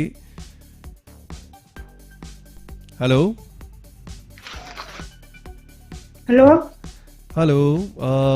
kari kendra dagi no ming lepham haibi be abro hello sir ai ming de haijara roi thoban kendra dagi yes Tawan Pukning gi ai apam bam tam phungdok se to phungdok pisi sir ai di BJP da piba pam jai dol da yengjabana te mi da yengjabani maram atopa kendra gi lakpa kuthangi asaba mirepta pijaning da bagini thoban kendra da pokchaba mirepta pijaning maram di ai khoi gi asengba kendra gi mirepna laita laira lambi thong kachin koya yongna yingsin biduna asumba afaba sabak kaya taurakani khanjabadagini simatang phungdok jage tawjagani okay ado election je paisa yaudra di yaro in haina badi lai masi matang di kari phungdok piningi paisa ji di aroba khara amna lawre lawdabana na lawdre ayambana di adum my candidate tagi adum khaga di lomne khara di dum longnei bako ado mayam panamakse paisa si kharga loi lokthokramni vote lepi du kahawradi pai kahawdradi ma si kutturimni ado amoire election si da hojik sibu adomna pamjari ba dolduna haitare paisa thada ba wat hawragadi vote si mai thigani gana khanbadi leibra pokning da adu di lai hapet jingna badi lai adu kantakna BJP na kantakna leibra na di khanje adu BJP di mireka Congress ki mireka ani je yengnaba matamda akoi gi thawang kendra gi oina di BJP gi mirek se kitang paisa da di kitang solap lai aduga minung china mangonda khara tham okay yam nungajare dong wakalon thawang kendra dagi saruga birakpa phongdok birakpa sigi tamak yam nungajare thank you so much adong ya pamba phongdok pibani kaisu kaiba leite dong ya pamba haiba phongdok pada ꯑꯗꯨꯒ ꯃꯊꯪꯒꯤ colour ꯑꯃꯗ ꯑꯃꯨꯛ ꯈꯨꯗꯣꯡꯆꯥꯕ ꯄꯤꯖꯔꯤ ꯍꯜꯂꯣ ꯍꯜꯂꯣ The person you are speaking with has put your call on hold. Please stay on the line. Thagachari Srinivas call to birakpa hold the lake re Mathangi caller malakachagi Hello Kari kendra dagi to birakpa no ming lifam hai bibi abra ai wanging te tha kendra gi ne wanging te tha kendra oi ojab hojik sibu tarani thoi suba Bidhan Sabha sibu sel thongi matang da kari kari election ji tonari mayam sibu adai phunaba kamnaba tawriba mayam se hai tere ojai motama sibu kari oina thambi biya yabage kari wafam oina or ai charo ai ka ai sa takcha dring ade sa na kha kan toy ai sa of the takcha ge sa sai Karen Kokta Gine, Dum Yare, Isa Ming Hybidra Suyare, was it Adomna, Bot Kamaril and Wang the Oregadiko. Aduga, Akuji, Kendra, Kendra, the Kimbati Yamna Hadi Kanachenaba, the Yamonta, the Curly, Yamno Ajada Prazada. Hoi hoi. Hayang Bochi, Ozing Maya, the Bochi, Yuki Moito, Nimato, Karato, the Bochi, Already. Boche ka ga di moina kushira si to boko hojina kai ha jaga moina nonja ba hai tare ko nonja ga di amada ka di to le re hoi hoi the development ji to bom to boko adu election sibu da pe na ju yamna thole yam nuai che paja yam ware ade amana hojiji fali sarkari matang da mini amata hai che ga sa ai koi yamna ware paja je Yamna ware habadi mayamna haina ba khangna ba phuma ta ne yamna ware habadi aikoi hauji lomi makhai adu kimati ware chieng du di kesu nate aikoi hauji imung amada kogi loin khangna ba ni thau batal amada patani pire dagi cylinder gas lei dul palising maga cham chani sum pire hauji tai ge habadi sa chuki chetre ba koi ja hauji phau marum tai dre phau tai ba chetre Tadi ba hauji sidil ba chatet hare chatet sota ni ta bi setre koi hindu kame hindu yamwan hingle hauji che okay adu yuria adu lishing samni pire koi lomi da gar ba potuna cha ngasi je sa ai yam nungai je sa ge phone phangje adu ki mate yam harau je okay okay thagachari adong ge wafam khara oda phongdo pi ba hai tare si matang habdi kari chitha bale dige to ba okay okay thank you dongi wakhalon phongdo pirakwa duga mathangi caller mamuk khudong chaba pizage minute traum da gum leijari hello minga mate lai from IBC Nambon kendra dagi ni sa no yam no ajay nambol kendra sibo kam dori ge hojik sibo nambol kendra si habiyo ai samakti kana BJP da vote pigre adagi kagane ju khalle ba ado akoi sigi sendi ba ko lising amam yere ba lising amam dola tay su yen bro lising amam loi ba akoi gi di home polling ni na lising amam yele ba pau tai adagi ai isa gi ju akoi gi sipire ba ada pira ko sa akoi gi yum paringi yum ta ka manga mu lei ba sigi paisa da pulap akoi hangkalaga 71000 do candidate ta thilure ba aduga atai kano gaina lising ani ni yele ha ba pau gitai adu mayamna sum haibada nambol kendra si ulauga aduga ningo monga ani je mo yamana galli hai ulog se Kendra amada samna harabada moi party amada satkalli hai moise aduga ningombam so party amada chatladi mi ji vote khomna di phiran hari chamma nei hai moise adu hariba kendra ani sibo smai tawi hai ji chumjalo sa smai to boni ulouga leima popom ga haiba leima popom haibani aigi do leiton soi gi ban leima popom na khoji congress ki home polling ade ulou na kano gi BJP ki home polling ada candidate ani se adom lambar taulapa aduna koi di home polling di mai magi kano atupa kano da lema popom congress da akoi ulogi na pidre sa panare adi mo lema popom su akoi BJP gi mirep si da pidre sa manai okay samaine lay sa ka hodradi pesa thadari du dum panem warani ai tare anyway amore the bot pi thokram ni no jiksi la kadori ba tang tara fawbadi dum khara ngainab tare yengnab tare maroina tang manga da khoi thobal gi amadi kakching gi somdale hori ba wat hori ba sing je bot thadanarani aduga mafam ate ate wal hori ba sing hai tare report to goda jaga sing kari so thank you so much do manipur gi oina sarkar ji karam boina lakpa yage dom na thajabi bida collection sarkar oina lakani sa coalition lakani yes coalition nam lakani adom na BJP support toram ni na amadi BJP oira mane na khalle adum BJP ni sar ko keso kai bel leite ko dong ya pamani adong gi thajabani yengmina se miyam na kari tawri kana na heli habadu yeng batare aduga thank you so much ko yengmina se maram di ai thanda gi botuni yade ai gu kaya gi khubi duna thajabadu ne hena masing la kadori bani aduna yengmina se miyam ro aduga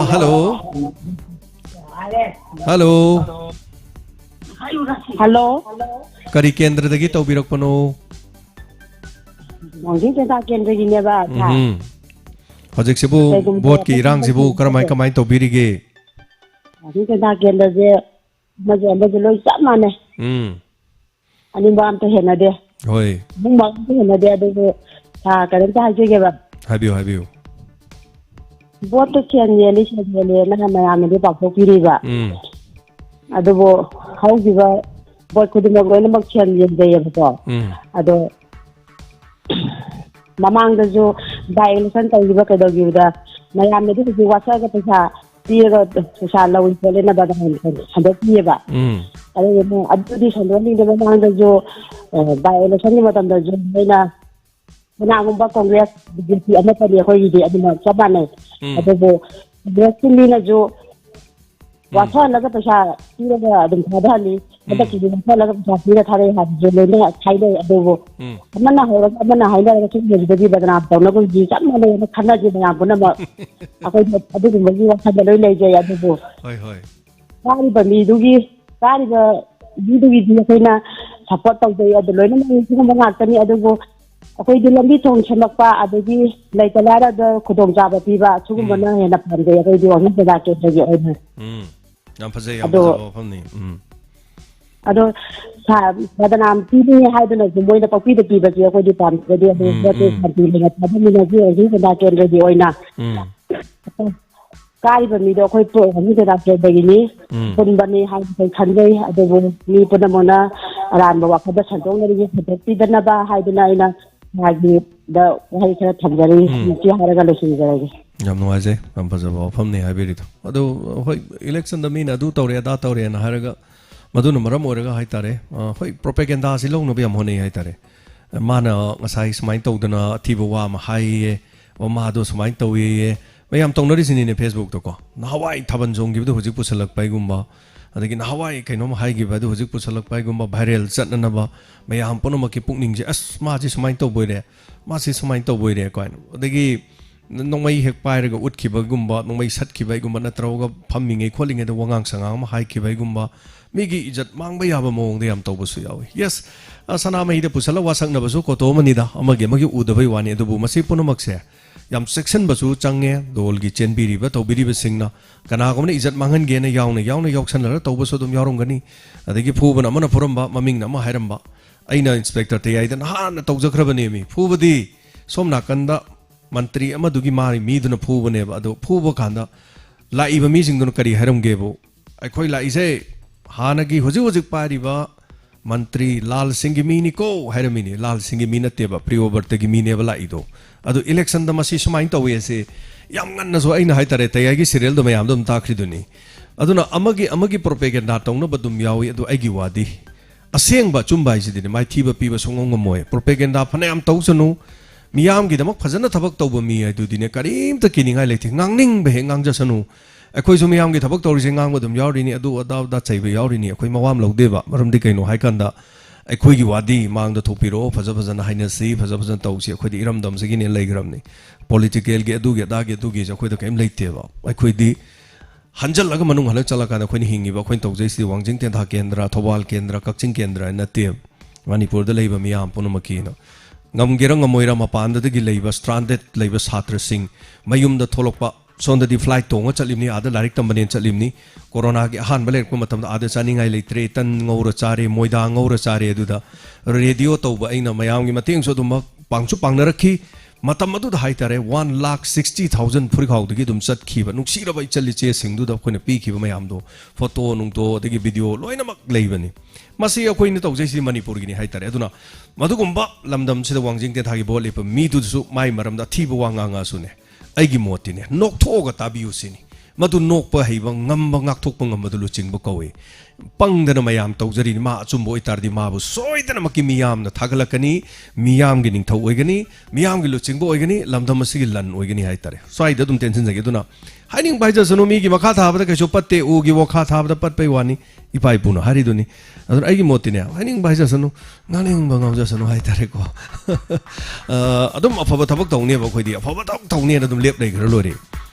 adu mayamna haining bai jasanu aigi moti soida dum tension jage du ganga sigi minute ma tar ko malai mathang mutung khangmina singa sigi hello kari kendra de call to biro ro ming like from high bi abra losen bi ga bra oh ai kendra wen haje yes habiu ai yes kun kendra te yes kun kendra gi election sibu kari mami ta ki ge mayamna kari khangan ba ba mo mayam da khangan ba ba je hoji ki lan je kanu ni thamoi gi lan ga sien gi lan ga ni ado mayam gi oi ba si ayam ba koina paktang yeng matam da palising ohum na sahi manga gi lai gi gum oi na di uje adubu sien na ya da ba ni khradi adum lai ha ba se yas kun kendra da yam da khon ba haitare okay lising ohum na di hafet longna gi bagi lai gi bagi mamim ti tare amana sien thono sinjau pai ba singi yam da mai di tau gre amana sien yen kidre amata sien yen kide adu thamoi gi oi ba taseng ba nioi achum ba khalaka da badi koi gi naha sing na oi ha ba sa thamjari okay so let us see koi yamina badi tari koi gi yaskun kendra gi miyam si paisa da chatpra thamoi da chatpra or kari da chatle ga na haiba gi haitare yes lepai basing do phatte haru ya ponte imale ba ki da seba togen thoksare imni ko adu marak tu da haitare masi miyam na thajari bisi kari la ikari to we have do yamina si be manipur pumbagi koina akoi yaskun kendra ji da miyeng thammi haibadi handaki election asida paisa na chatpra natraga achum mana chatpra sen yaw da bi da mai pakpra haibisa handaki yaskun kendra jina miyam da takadabane haibisa ai da thamjari yes tagachari sinau gi wakhalon aduga kendra tai da haitare mayam sodum tabiramani kendra tai da paisa yen magi matang paisa lising tare phawi yeli kendra madagi mi ahum mari dagi paisa pollo kanda lupa lising mi mana tara kun phangi ga haina ba yawrimni adu masai gi matang sige yorok padadi wakhanda kari phawbi bi yawi masi sagi senji sienjina koi ji hita lehen baja tasing mayam noi jada bai tai tahi manga ji da koi na nong madak sang na ju mamang da tum haibi ge sienje kap pathok na matam da chutna gi lupa man khaki wane ba adu nong mada koi gi simpham lady makhan adu da lupa man ni khakna akoi gi tahi manga ge thawai tu leiba matam da akoi na harau rau ithoi ba nyoi sing ba yamna tumgi wakhal khan bangam da ba nyoi na ha sa masi achau ba aman moi khoi gi wakhalon je yamna lale aina gi wakhalon da thamjari thank you tagachari chinau ya school kendra dagi ma pau tambi ba aduga wafum kharma yam da su khangan bi ba thank you so much aduga mathangi caller ani gum lokhalaga ngase gi thorom loisan bagi tanja do logjege ngase gi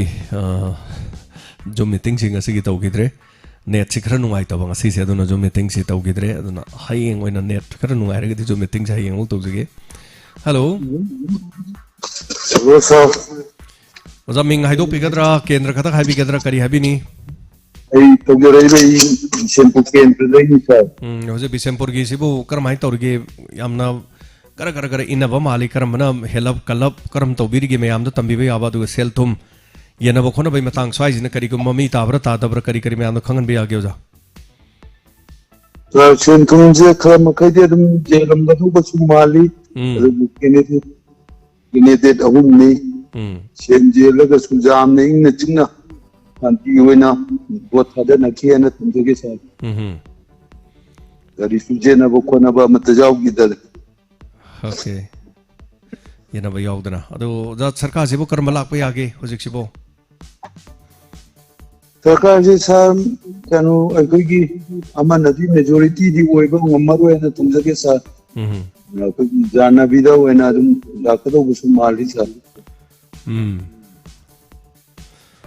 duga sa wa pam amata gar tumjege sa habiu sa idagi akogi scholars in the su akoi lomi singi jamna waraba multi problem ibama thingna ja howe sa akogi lomi singna puthok chariba manipur gi lomi singna puthok chariba akogi pothok singdi maman su hindat pasu laitaga sa aduga akogi kanu singju ruon bada su silak tabagi amala kosa mapalum dagi pusalak singna doina maman se henkal henkana jolapana maram hoire herga lomi singna puthok chariba akogi manipur gi pau sing amata silak taba taige ai leiti la re na techa de ana bam jawre project ratang taige de haru ga subi na bi taba sa lebi na balai taba maram hoire ga jam lomi singda wa bu era pasi kitang pok na ba aina sarkar da kitang hajaninga mana toji akoi manipur da leriba pau singsi akungi pau du kumsi bo ba sa bu loini ba ngamda na pai kar ga namjan na leba kya mas lawe ba sa nasi singse amutang manipur gi sarkar sina miyeng tengbi re ga lomi asugumba wa ba tar ga lomi singi pau sing yamgang khungat pi re ga takpu pi re ga ikoi gi mapalum de tusalak pa sing si jen ba gi ngutta kogi manipur gi pothok si wina jen mata sar masi kari akai ba or kadage abasim tan da sar sarkar da hungjaning da sa kesu kai de madu hoi thado khibe yaba kari leijano ade charagana kari oijano on hai ba hai tare the phojing ji jo tobadi khoi sida leiba manipur gi phojing samna hai hoi kap hai ra hoi kap ngakta thabadi natte do madugi value ma legadra natraga chaba thakpada hoi kap ne yot pe yai ya de hai bagi kari uma lakadra or natraga thot laubaduga aduga pulap to sanaraga kari kai ba leijano tak tho kan nei khoi gi meitai seng sin mit kyani thambai yai hai bana chingba wafam khara nei naningai macha khara di oi maram di khoi gi lamdam sida phangba cheng se tak tho ga tha ama tha hum thamadi ya deba adorga di mapalam gi khoina phai hariba cheng je mayam chekti am section bio adong gi phau mayam pon makki phau je mapan de yeng ai ba chen hai tare ko yelai ba bora seng hare sine wari bo yelai ba seng si adum thumo da thambio chahim thamazu ka sum tawroi bora da hapchal thamo chahi ani thamazu ka stu de cheng du kari hapakke ba cheng du da pesticide ma ka hapra natraga kari hapke ba si su mayam nei ningai di ori bani ko mayam pon mak se cha ba thakpa mayam to biri mayam na chumnagi lamdam sida phangi ba cheng du na tha hum thamba yade mapan de pusale ba cheng jina thamba yae ba kari maram gi no ba cheng du na makhan du na oiribra cheng du da patha pum dhanana ba ki kari gu ma pona ma hapibra adugadi khoina ektam bora cheng je kolaga tho ita chambu chamdoi bai thonga chari se chakti charam bai yae babu hakchang da mangningai kari oige oidage haiba sisu kari hai tare koi gi food standard koi gi leiri ba jaga sting mi am pon mutama sigi asengba fasai na kari pira jano haiba koi thiba chumra haiba chu chumme yes koi gi cheng ching se amuk tai tho kan da du maina thambai tha hum tham yadragadi tha amada pulap yen thong na bagi kari machak lei natraga kuina tham yana ba kari togade haiba du akhang haiga tanar kan da madu madu su tobu phabra adugi yes asomdagi laiba cheng mayam du madugi mahutta lamdam si cheng du wanjalaga madu piga doribni cheng sidi amuk sarkar na mamandi tangna leiraga ahum dani gela kadori masini subsidy harise har da su subsidy ekhoi da piri si boiba numai jare oza thank you so much ngasi aroi ba kolam ta lokha chage aduga ngasi thorom loisin janabagi ngasi last caller si kanano hai badu khamina se ngasi thorom se saruga birakwa hello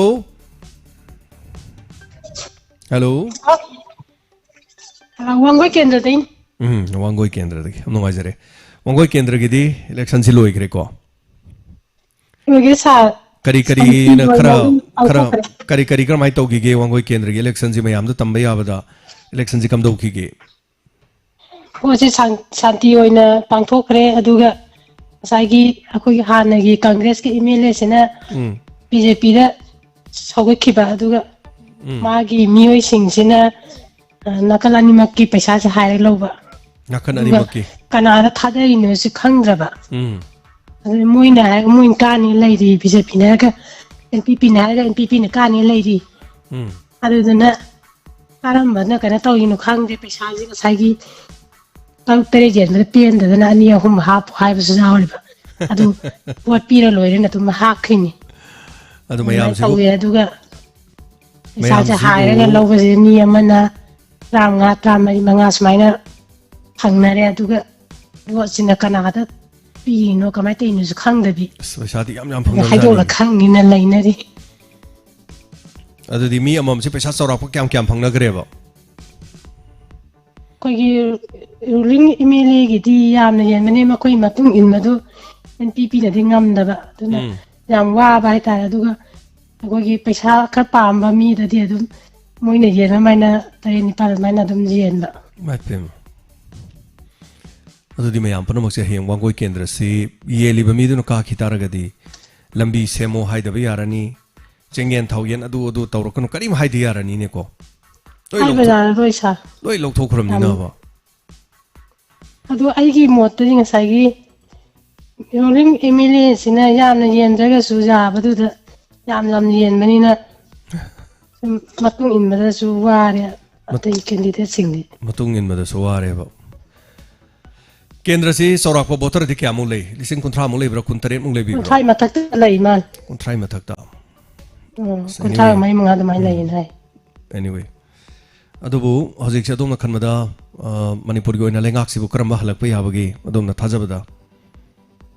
ai mol oina di BJP na lit tawraga sungsina ba sarkar sema kadra na khalli okay